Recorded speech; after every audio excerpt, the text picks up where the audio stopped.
vai! Pode vir! Fogueira Julina. Fogueira em família. Isso é um evento que é realizado todos os anos, anualmente. Põe no peito. Pode vir, vai! Pode vir! Ai, que louco, gente. Olha que louco. Tá gritando Filma ele, comigo. filma ele. É o cravo aí, ó. Filma ele, filma ele. Pode vir! Olha o tio Nena aí, ó. Oi, bom? E o Samuca Samurai? Com essa peça aí, não. Churrasquinho.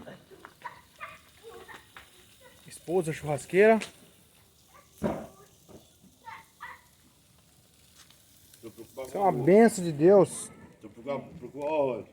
Na hora que acabar a carne, a gente assa a banana.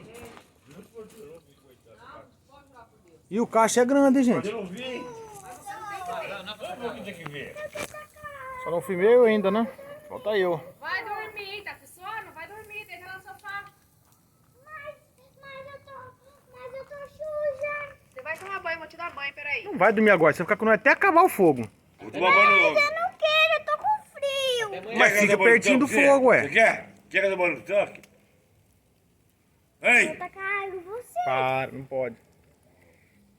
Aqui está, gente, o centro das atenções. Sara Beatriz Fala pra você, ó. Alves Bueno. Cara, Pode brincar com você, hein, gente? Pelo amor de Deus. Hein? É com você então, você pega febre?